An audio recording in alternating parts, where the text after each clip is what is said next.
The mountain man saw the obese girl crying in the rain. He went back to the village with a secret letter. The storm rolled into Cedar Ridge on a September evening in 1847, bringing with it sheets of cold rain that turned the dirt streets into rivers of mud. The small frontier town huddled against the base of the Rocky Mountains, a collection of wooden buildings that served trappers, miners, and the handful of families brave enough to call this wild country home. Lila Brennan sat alone on the edge of the town square, her cotton dress soaked through, her brown hair plastered against her round face. At 23 years old, she had spent her entire life in Cedar Ridge, the daughter of a shopkeeper who had passed 3 years prior, leaving her a modest sum in the small mercantile that barely turned a profit. She was a large woman, fuller figured than the delicate wives of the miners and considerably heavier than the lean daughters of the trappers. In a place where survival often meant having enough to eat, her size should have been a sign of prosperity. Instead, it had become her shame. Tears mixed with rainwater on her cheeks as she remembered the words Thomas Garrett had spoken just an hour before, right here in this very spot where townspeople gathered for market days and announcements. He had smiled that charming smile of his, the one that had convinced her to trust him with her father's savings 6 months ago, the one that had made her believe a handsome gambler from St. Louis could love a woman like her. "Thank you for being such a foolish girl," he had said, his voice dripping with mockery as rain began to fall. "Thank you for trusting me with your money. That's the only reason I courted you, Lila. Surely you knew that? How could anyone love someone who looks like you? You're enormous, dear girl. Enormous and ridiculous." He had tipped his hat then, turned on his polished boots, and walked away toward the saloon, leaving her standing there as the storm opened up overhead. The few townspeople who had witnessed the scene scattered quickly, some out of kindness to spare her further embarrassment, others eager to spread the gossip. Now, as darkness settled over Cedar Ridge and the rain fell harder, Lila found herself walking toward the forest edge.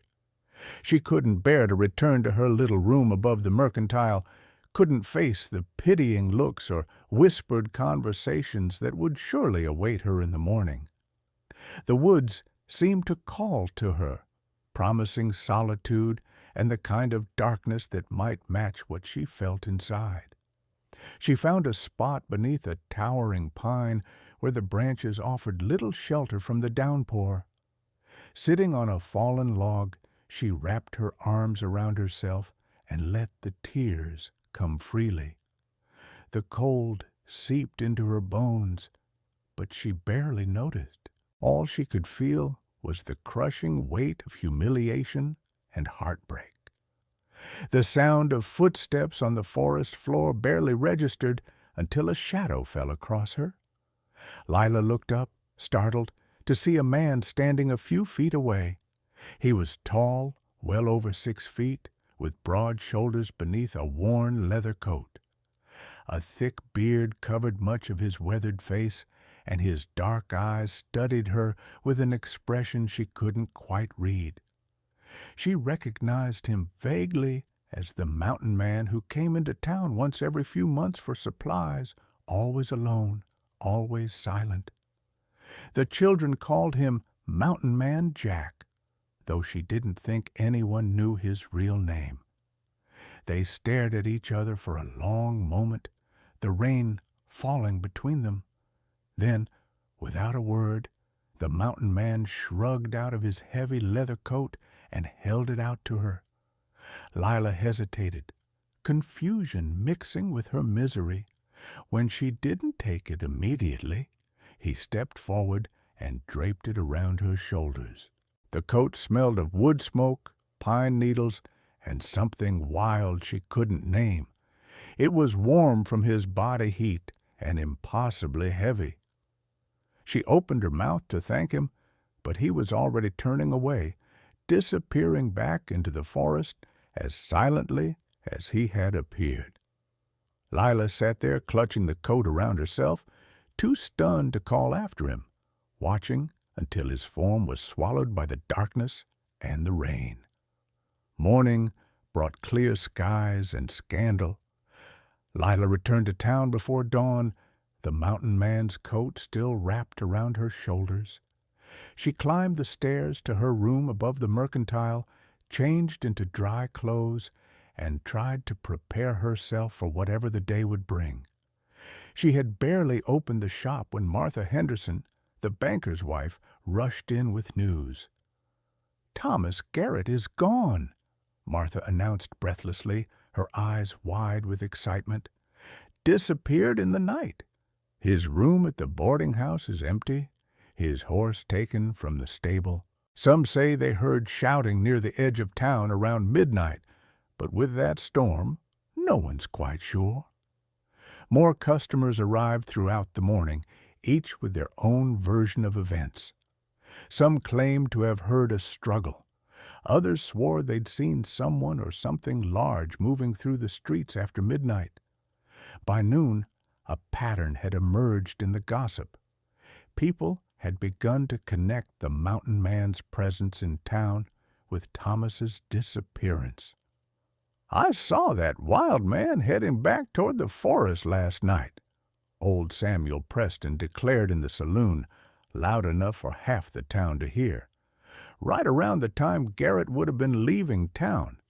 You don't suppose—" The speculation grew wilder as the day wore on. Some claimed the mountain man was a killer who preyed on travelers. Others suggested Thomas had simply fled town with whatever money he had swindled. A few kind souls suggested he might have had an accident in the storm. But the prevailing theory, the one that spread like wildfire through Cedar Ridge, was that the mountain man had something to do with Thomas Garrett's disappearance. Lila listened to it all from behind her counter, saying nothing. She couldn't explain the strange encounter in the forest, couldn't make sense of why a man who had shown her such unexpected kindness would be connected to Thomas's vanishing. But she also couldn't shake the memory of the mountain man's eyes. The way they had looked at her was something that wasn't pity or disgust, but a kind of quiet understanding. By evening, a small group of men had organized to ride out to the mountain man's cabin, wherever that might be. Jake Morrison, the blacksmith, led the group. He had courted Lila himself once years ago before deciding she wasn't quite the wife he wanted. Now he seemed eager to play the hero. "We'll get some answers," Jake announced to the crowd that had gathered outside the saloon. "Nobody threatens the safety of Cedar Ridge." Lila wanted to speak up, to defend the man who had given her his coat, but the words stuck in her throat. What could she say? That she had a feeling about him? That his eyes hadn't seemed cruel? It sounded foolish even in her own mind. The men rode out at first light the next morning, and the town waited. They returned 3 days later, empty-handed and frustrated. The mountain man's cabin had been found, a sturdy structure built into the side of a rocky outcropping with smoke still rising from its chimney, but the man himself was nowhere to be seen. His dogs, 3 massive creatures that were more wolf than anything else, had guarded the property, preventing the group from searching inside. After a tense standoff, the men had retreated, promising to return with more force. But they never got the chance. On the 4th morning, after Thomas Garrett's disappearance, a young boy found an envelope nailed to the door of the town hall. It was addressed to Mayor William Hutchins in careful, precise handwriting. The mayor opened it in front of a crowd that had gathered when word spread, and read aloud in a voice that grew increasingly astonished. To the people of Cedar Ridge, the letter began, I, Thomas Andrew Garrett, write this confession of my own free will, though I admit my circumstances have convinced me that honesty is the wisest course. I came to your town 6 months ago with the sole purpose of identifying and exploiting whoever might be most vulnerable. Miss Lila Brennan, in her loneliness and trusting nature, proved an easy mark. Through false courtship, I convinced her to loan me the sum of $800, which I claimed would be invested in a mining venture. There was no mining venture. I spent the money on gambling, drink, and my own pleasures with the intention of leaving town once her funds were exhausted. On the night of the storm, I said cruel things to Miss Brennan in the town square, mocking her appearance and her trust. I believed I could simply ride away with no consequences, as I have done in 3 other towns across the frontier. However, I was followed. The man you call Mountain Man Jack tracked me through the storm to the North Road. He did not harm me, though I believed he might. Instead, he told me a story about his sister, who died 10 years ago after a man much like me destroyed her spirit and drove her to take her own life. He told me about finding her body, about the letter she left behind, explaining how she had been used and discarded. Then he gave me a choice. I could sign over everything I owned, my horse, my saddle, my weapons, and what money I had left from Miss Brennan's funds, and write this confession. Or I could take my chances with his 3 wolves, which were even then circling in the darkness. He said they had not eaten in 3 days, and he was curious to see if they would prefer human flesh to deer. I chose to write. What follows is a promissory note for all items, to be delivered to Miss Lila Brennan as partial restitution for my theft and cruelty. I also swear before God and man that I will never return to Cedar Ridge, nor will I engage in such schemes again. The mountain man has promised that if I break this oath, his wolves will find me, no matter how far I run. After spending 3 days with him in his cabin, watching those beasts obey his every whisper, I believe him completely. I leave this letter freely and depart for California, where I intend to find honest work and live an honest life. Miss Brennan, I am sorry for the pain I caused. You deserved far better than my deception. Signed, Thomas Andrew Garrett, September 1847. Attached to the letter was a detailed list of items and an actual promissory note, legally binding, that transferred ownership of everything Thomas had possessed to Lila. The crowd stood in stunned silence as the mayor finished reading. "Well," Mayor Hutchins said finally, adjusting his spectacles, "I suppose that answers our questions about Mr. Garrett's whereabouts. And it appears we owe the mountain man an apology." But the mountain man did not come to town to receive any apologies. Days passed, then weeks. Lila claimed the items listed in the promissory note, a fine horse, a quality saddle, a rifle, and $230 that Thomas had kept hidden in his room. It wasn't the full $800 she had lost, but it was enough to keep her mercantile running and provide a small cushion against disaster. She kept the mountain man's coat, carefully cleaned and folded in her room.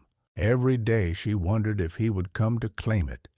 Every day she tried to find the courage to go into the forest and return it herself, to thank him properly. But the memory of his wild, solitary presence intimidated her, and she remained in town, waiting. Winter came early that year, with the first snow falling in October. Lila made a decision that would change her life. She would stop trying to run the mercantile alone and transform it into something that brought her joy.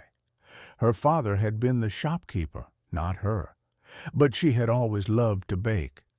Using the money recovered from Thomas, she bought flour, sugar, butter, and all the supplies needed to turn the back room of the mercantile into a proper kitchen. She installed a large iron stove and built shelves for cooling racks. On a cold November morning, she opened Brennan's bakery, offering fresh bread, pies, and pastries to the people of Cedar Ridge. The transformation was immediate. The scent of baking bread drew customers like nothing the mercantile had ever stocked. Lila found that she could lose herself in the work, in the precise measurements and the alchemy of turning simple ingredients into something beautiful. Her hands, which had always seemed too large and clumsy for delicate tasks, moved with unexpected grace when shaping dough or decorating cakes. The townspeople, perhaps feeling guilty for their gossip and their failure to help when Thomas had humiliated her, became loyal customers. But more than that, they began to see her differently. The shy, heavy woman who had always seemed apologetic about taking up space was replaced by a confident baker who knew her worth and her craft. She held her head higher now. She smiled more easily. She had found something that was truly hers. December arrived with heavy snowfall that isolated Cedar Ridge from the outside world for weeks at a time. On a particularly cold afternoon, as Lila was pulling loaves of sourdough from the oven, the bell above her door chimed. She turned, expecting to see one of her regular customers, and instead found herself face to face with the mountain man. He stood in her doorway, snow dusting his shoulders, his beard fuller than she remembered. In his arms, he carried the leather coat she had left with Mayor Hutchins to return to him. Their eyes met, and Lila felt her heart begin to race. "I believe this is mine," he said. His voice was deep and surprisingly gentle, with the careful diction of someone who didn't speak often but thought carefully about his words. "Yes," Lila managed. "I meant to return it sooner. I'm sorry for keeping it so long." "No matter." He glanced around the bakery, taking in the changes. "I heard you had opened this place. The trading post told me your bread is the best in 3 territories." "That's kind of them to say." Lila wiped her flour-covered hands on her apron. "Would you like something? A loaf of bread? I have apple pie as well." The mountain man considered this. "The pie, I think. I haven't had pie since—" He trailed off, something sad flickering across his face. "It's been a long time." Lila cut him a generous slice and set it on the counter. When he reached for his coin purse, she shook her head. "No charge. It's the least I can do. You saved my money, maybe even my life, that night in the rain." "You would have been fine." "I don't think so." She met his eyes steadily. "I was at a very dark place that night. If you hadn't shown me that kindness, I might have done something foolish." The mountain man was quiet for a long moment, studying her face. Then he picked up the fork she had provided and took a bite of the pie. His eyes closed briefly, and when they opened, there was something almost vulnerable in his expression. "This is excellent," he said quietly. "My sister used to make apple pie before she died." He took another bite, then added, "I'm Jack Thornton. I realize most people just call me Mountain Man Jack, but I do have a full name." "Lila Brennan." She smiled, "though you probably already knew that." "I did." He finished the pie in silence, then carefully placed the fork back on the plate. "Thank you, Miss Brennan. I should go. The weather is turning, and I have a long walk back." "Please," Lila said quickly, surprising herself. "Call me Lila, and take a loaf of bread with you for your trouble in coming all this way." Jack Thornton hesitated, then nodded. "Only if you'll allow me to bring you firewood. I noticed your stack outside is running low, and splitting wood in this cold isn't easy work." "I can manage," Lila started to say, but stopped herself. She thought about the countless times she had insisted she could manage, could handle everything alone, didn't need help from anyone. Where had that gotten her? "Actually, that would be very kind. Thank you." Something shifted in Jack's expression, the smallest hint of a smile beneath his beard. "I'll be by tomorrow, then, before the next storm hits." He left with a loaf of sourdough wrapped in cloth, and Lila stood in her empty bakery, her heart beating faster than it had in months. She realized, with some surprise, that she was looking forward to tomorrow. Jack Thornton proved to be a man of his word. He arrived the next morning with his 3 massive dogs and spent the day splitting logs behind the bakery, building her woodpile higher than it had been since her father's death. Lila watched from her kitchen window, marveling at the efficiency of his work and the way his dogs sat nearby, perfectly still except for their watchful eyes. She brought him lunch, thick sandwiches, and hot coffee, which he accepted with quiet gratitude. They ate together on the back steps of the bakery, not speaking much, but the silence was comfortable. When he finished, he spent another few hours working, then declined her offer of payment. "It's neighborly help," he said simply, "nothing more." But he came back 3 days later, ostensibly to buy bread, then again a week after that for pie. Each visit lasted a little longer.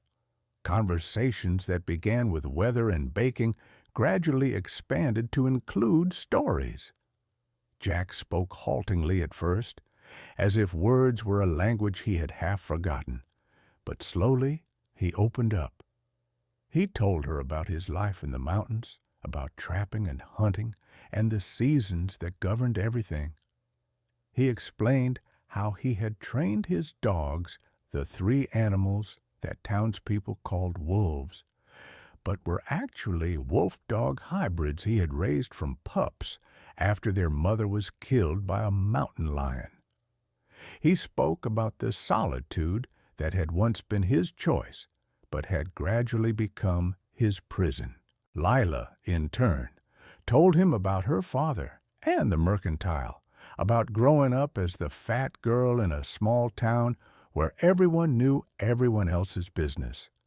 She talked about the years of subtle cruelties and outright rejections, and about how Thomas Garrett had seemed like a miracle, the first man to look at her with interest instead of dismissal, and how devastating it had been to learn the truth.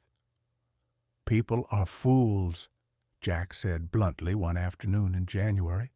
They were sitting in the bakery after closing, sharing coffee and yesterday's pastries. "They see the surface and think they know everything. They would have looked at my sister and seen a delicate beauty. They looked at you and saw something that doesn't match their narrow ideas. But surfaces lie. My sister was fragile inside and it broke her. You're strong as iron. You survived what would have destroyed someone weaker." Lila felt tears prick her eyes. "I don't feel strong." "Strength isn't about feeling," Jack said. "It's about continuing. You continued. You built something good from something terrible. That's strength." She looked at him then, really looked at him, and saw past the wild beard and weathered face to the man beneath.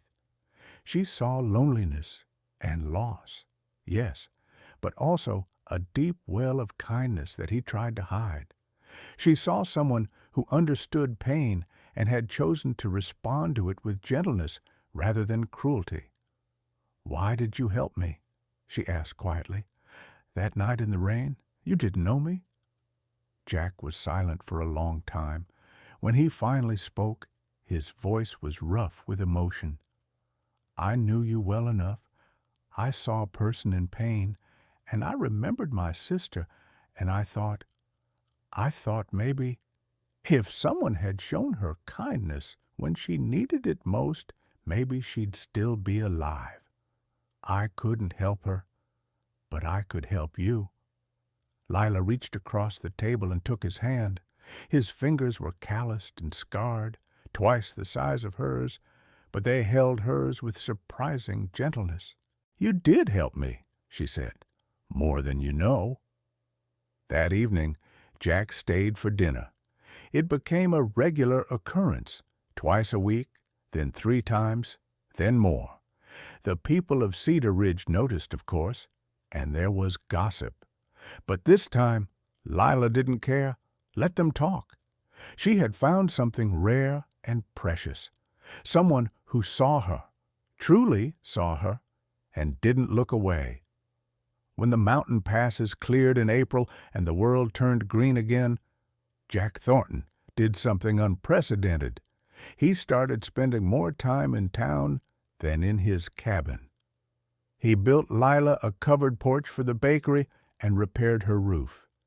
He fixed the loose boards on her stairs and replaced her broken windows.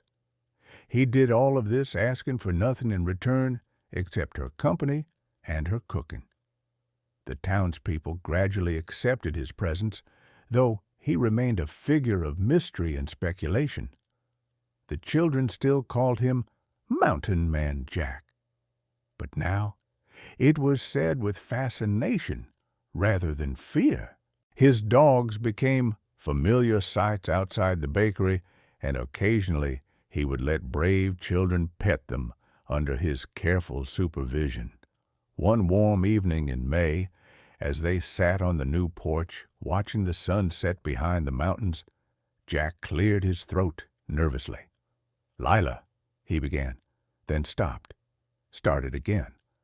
"Lila, I've been thinking." She turned to him, smiling slightly. In the 6 months since that December day when he had first walked into her bakery, she had learned to read his moods. This was his uncertain mood, the one he wore when he was about to say something important. "I've been thinking," he continued, "that I'm tired of spending so much time alone, that maybe it's time that maybe I should consider—" He trailed off, frustrated with himself. "Consider what?" Lila asked gently. Jack took a deep breath. "Consider asking if a woman like you might want the company of a man like me. Permanently. As a husband, I mean. I know I'm not much. I'm rough, and I'm solitary, and I've spent too many years with only dogs for company. But I can provide for you, and I promise I would never—" "Yes," Lila said. Jack stopped mid-sentence. "What?" "Yes," she repeated, laughing now at the stunned expression on his face. "Yes, Jack Thornton, I will marry you. I would be honored to marry you." "But I haven't even properly courted you," Jack protested. "There should be, I don't know, flowers and poetry and—" "You built me a porch," Lila said firmly. "You split enough firewood to last me 3 winters. You scared a con man into confessing his crimes and returning my money. You saw me crying in the rain and gave me your coat without asking anything in return. If that's not courting, I don't know what is." Jack laughed then, a sound so rare and genuine that Lila's heart swelled. He pulled her close, wrapping his arms around her, and she leaned into his embrace, marveling at how safe and right it felt. They were married in June, in a simple ceremony at the small church on the edge of town. Half of Cedar Ridge attended, partly out of genuine happiness for the couple, and partly out of sheer curiosity about the mountain man who had somehow won the heart of the town baker. Lila wore a simple blue dress she had made herself, and Jack wore new clothes purchased from the general store, his beard neatly trimmed for the occasion. Mayor Hutchins, who performed the ceremony, later told anyone who would listen that he had never seen two people look at each other with such complete devotion. Like they were the only two people in the world, he said, like they had found something precious they thought they'd never have. The question of where to live proved simpler than expected. Jack's cabin, while sturdy and well-built, was too remote for Lila to run her bakery, but the rooms above the bakery were too small for 2 people and 3 large dogs. The solution came from an unexpected source, old Samuel Preston, who owned a substantial house on the outskirts of town and was moving to St. Louis to live with his daughter. "Sell it to you for a fair price," he told Jack and Lila over coffee in the bakery. "It's got a big kitchen, room for a family, and enough land for your dogs to roam. Plus, it's close enough to town that Lila can keep the bakery running, but far enough away that you'll have your privacy, Jack." They bought the house, and Jack spent the summer renovating it, adding a workshop for himself and expanding the kitchen to accommodate Lila's growing baking operation. She hired a young woman named Emma to help in the bakery during busy hours, which freed her to work on special orders and try new recipes. The dogs adapted to their new home with surprising ease, and Jack adapted to married life with even more surprising ease. For a man who had spent a decade alone in the mountains, he proved to be an attentive and gentle husband. He never raised his voice, never showed impatience with Lila's occasional forgetfulness or her tendency to get flour on everything. He seemed to take genuine pleasure in the small domesticities of their life together, breakfast at the same table every morning, conversations about their days, falling asleep beside someone instead of alone. Lila flourished in ways she had never imagined possible. The woman who had once apologized for taking up space now moved through her life with confidence and joy.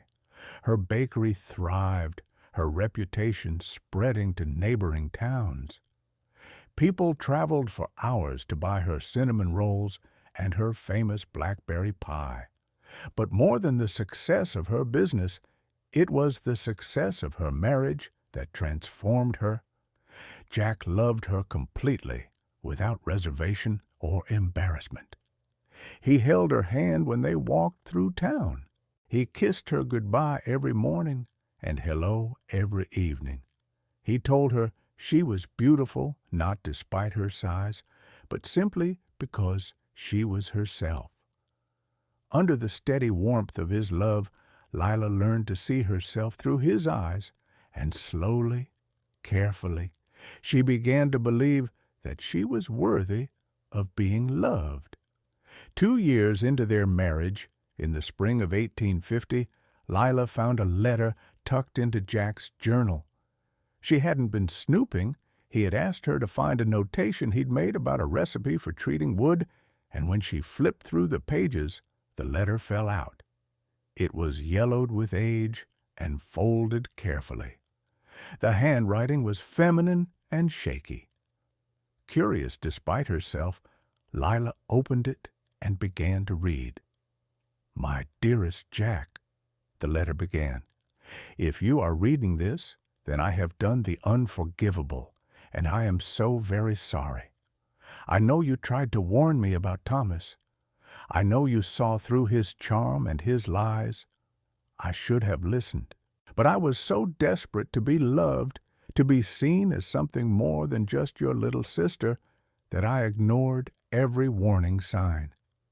He took everything, my money, my dignity, my hope. And when I confronted him, he laughed at me, called me foolish and weak. said no man would ever truly want me, that I was lucky he had bothered to pretend for as long as he had. I can't bear it, Jack. I can't bear the shame and the pain and the knowledge that I was so stupid. The world is too heavy, and I am too tired to carry it any more. Please don't blame yourself.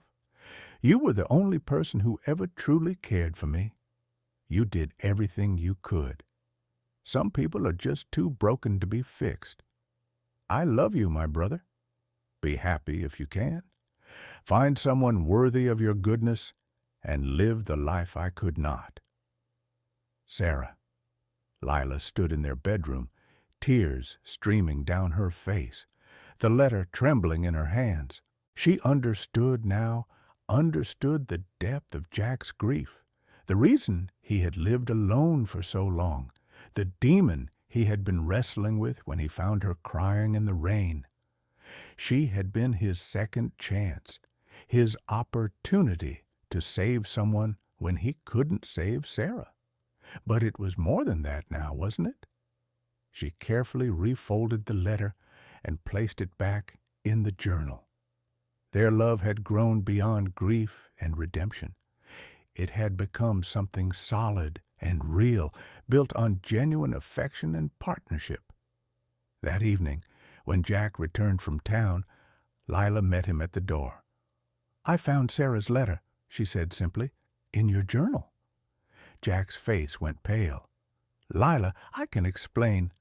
"You don't need to explain," she interrupted gently. "I understand now. I understand why you helped me, why you pursued Thomas, why you were so determined to make things right." She took his hands in hers. "But Jack, I need you to understand something too. What we have, this life we've built, it's not just about Sarah or Thomas or the past. It's about us. About two people who found each other and chose to build something good together." Jack pulled her close, burying his face in her hair. "I know," he said roughly. "I know, Lila. God, I know. At first, maybe it was about Sarah. Maybe I saw her in you that night in the rain. But now when I look at you, I just see you, the woman I love, the woman who makes me happy every single day, the woman I want to spend the rest of my life with." "Good," Lila said, smiling through her tears. "Because I love you too. Not because you saved me, not because you're trying to make up for the past, but because you're kind and strong and you make the best coffee I've ever tasted." Jack laughed, that rare, genuine laugh that still had the power to make her heart sing. He kissed her then, deep and thorough, and they stood in their doorway holding each other as the sun set over the mountains.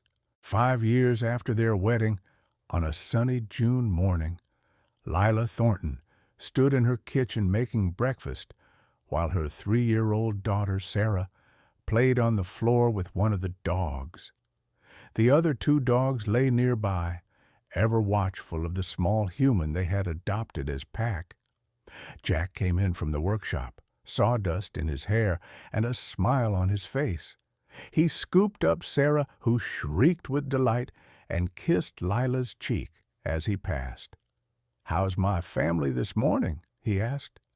"Perfect," Lila said, and meant it.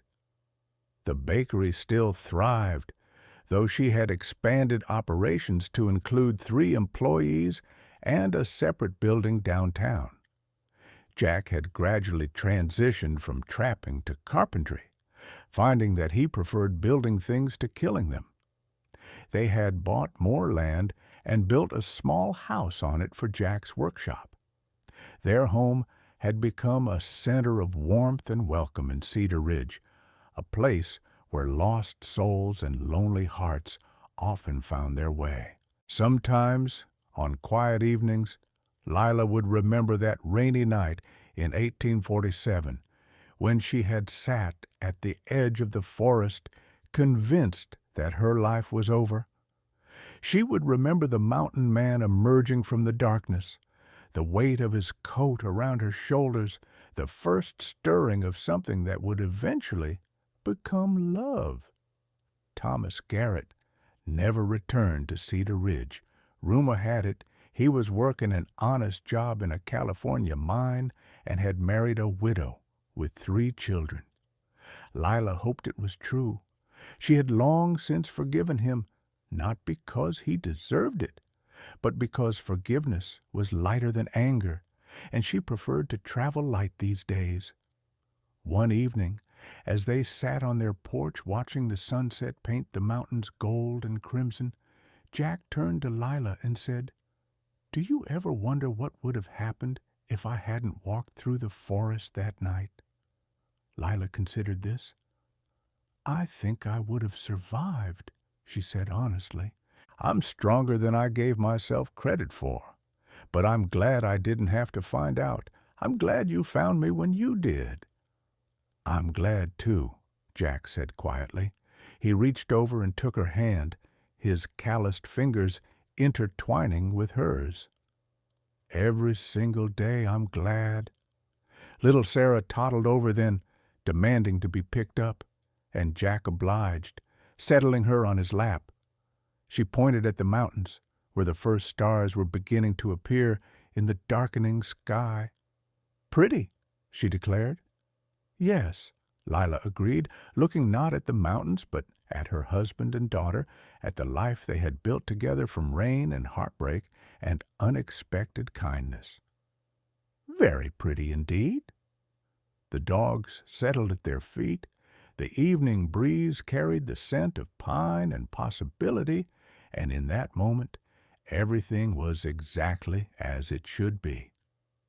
The mountain man and the baker had found each other in the darkness, and together they had created light.